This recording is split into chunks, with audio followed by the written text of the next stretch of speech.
所以，我现在是想要跟你进行一个采访，请你可以分享一下那个关于 Dreamers United 的故事吗？比如说你是受什么启发去创办这家公司，然后你在创办途中你遇到什么挑战？然后，你们专注产品的服务是什么？大家好，我是姓林，名字叫永辉。然后之所以会开这间 Dreamers Unity，是因为以前我是一个咖啡爱好者，然后我18岁就已经很喜欢咖啡这个饮料，可是又没有能力开一间嘛，以前，所以我就自己想要买一台咖啡机放在家自己泡，然后哪知道看越来越多资讯，才发现原来泡咖啡也不容易，然后不是说随便在网络上面学就可以了。所以我就去随便一家咖啡打工赚钱。当我慢慢打工，我越接触，我越发现，咖啡原来它不只是一个饮料，也不是说随随便便就能去开一间咖啡厅。很多人开咖啡厅，他是因为梦想。你问所有人的梦想，就是想说，我想要开一家自己的咖啡厅。不管是打工族还是自己在有一些创业的，都想说我最终的梦想都是开咖啡厅。可是到最后，我发现到开咖啡厅，它是一个梦想的过程，也是一个你需要去想清楚的一个东西。创业资本虽然比较低，可是你要守住它是比较困难，因为毕竟咖啡在马来西亚，它虽然是属于国民饮料，只是在果啤冰啊什么，它是国民饮料，可是 specialty coffee 它不是国民饮料，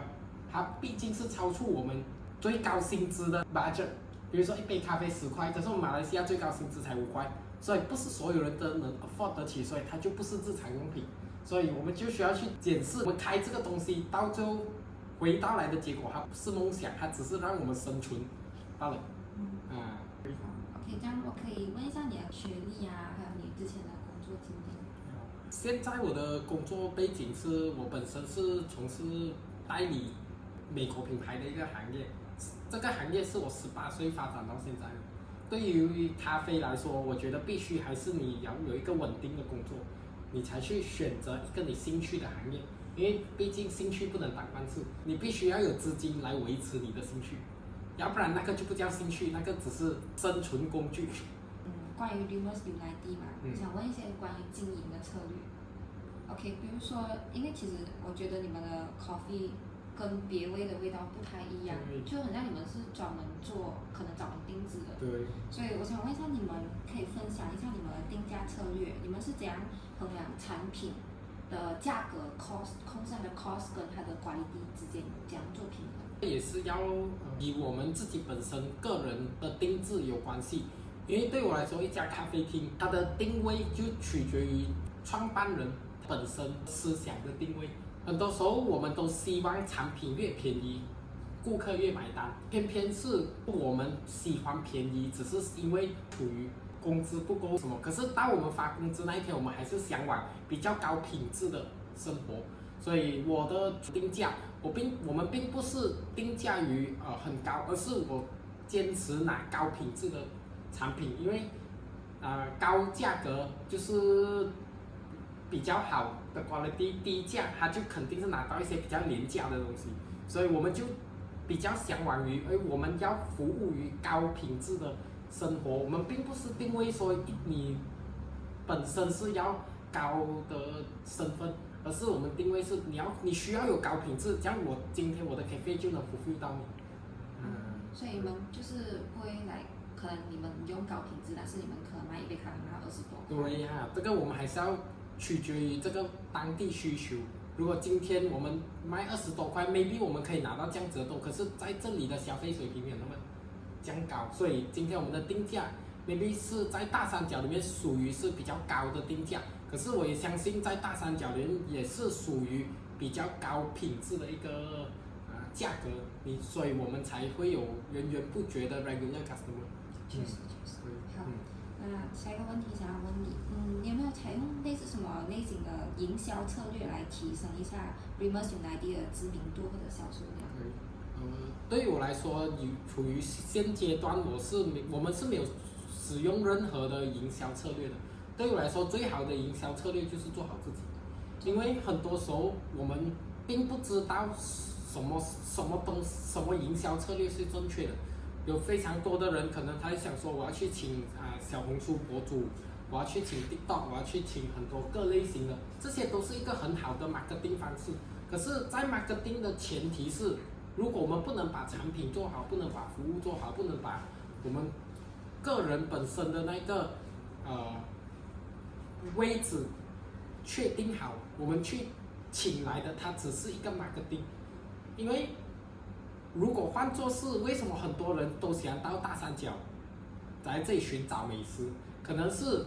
在这里的人会比较朴素，在这里的人会真的是把服务做到极致，把食物做到极致，就好像很多人喜欢来这里吃炒粿条，很多各类型的美食芋头饭还是什么，这些我相信是在这里他们做了30-40年，他们都很坚持一个东西，就是他们不会为了符合别人的口味来做好这个东西，所以他们才会一直不断的流传下来。所以对于我来说也是一样，如果今天我要做 marketing， 绝对是在我稳定过后，我看到如果今天我需要提升，我才去做，而不是为了生意而做。好，明白。好，谢谢。然后还有几个问题给我。OK， 想问一下，你们在经营这个 Dreamers United 之中，过程之中你们有没有面对最大的挑战是什么？可能比如说运营成本太高或者是很多竞争对手对，我觉得这个也是很多朋友开始在创业的过程会遇到的一个问题其实运营成本跟所有的竞争对手，它一定是一个行业最主要的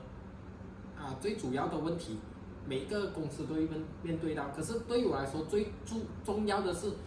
当我们遇到这个问题后，我们能不能在短时间里面去解决它，也是这个创办这间咖啡厅，甚至是运营的这个人他的主要理念。所以说，一个创办的人他的理念比市场上面对的问题来得更重要，因为市场我们不能去解决，我们只能解决的是我们个人的成长。我们只能解决我们如何去解决这个问题，因为当我们不能解决市场，我们只能埋怨市场的话，到最后我们也只会被市场解决。所以关于这些高运营成本的话，你们是有控制 cost 的吗？对于我们开始创业，我们今年1月才开嘛，所以我们开的时候，可能第1个月、第2个月我们的运营成本会比较高，可是因为人总是要快速改变嘛，所以我们在第3个月的时候，我们已经把我们的运营成本减少了超过40%。对，所以运营成本的减少也意味着我们可以给 customer 提供更高品质的服务，因为我们不是改变我们的环境，我们也不是改变我们的食物的价格，而是我们改变我们自身本身的 costing， 比如说水电费、员工是不是不需要那么多这些我们都会做各方面的调整好，明白。然后关于这个 Dreamers United 的未来3到5年的发展是有什么样的想法吗？好像比如说推出新的服务或者是产品之类的。可能这个也是一个很好的问题，因为我觉得很多时候我们必须去想清楚3年到5年我们自己本身要往什么样的思路去发展。因为如果今天一间公司我们要的生活绝对不是在这间，我们今天所想要的生活它绝对不在你的赚钱工具上面，是取决于我们想要怎样的生活。很多时候我们想要开很多间分行，可是问题是我们本身就是一个时间想要自由的人，我们可以开很多，到最后我们的时间也意味着越来越少。然后所以在这3年里面，其实我们是尽可能的把每一个产品做到极致的同时，也让客户体会到更多的新的 product， 因为毕竟我们的长期客户他还是需要一些新鲜的事情来提升他的回到这间店的不同的体验。可是到最后还是回归到本质，就是我们会把 customer 在大三角他的口味他比较喜欢这家店的口味，我们会让他在3年到5年里面还是重复回来的这家店因为每个人都有他喜欢独特的口味，可是我也希望我的客人也能在这里找到他独特的口味，他在别位 maybe 他在槟城。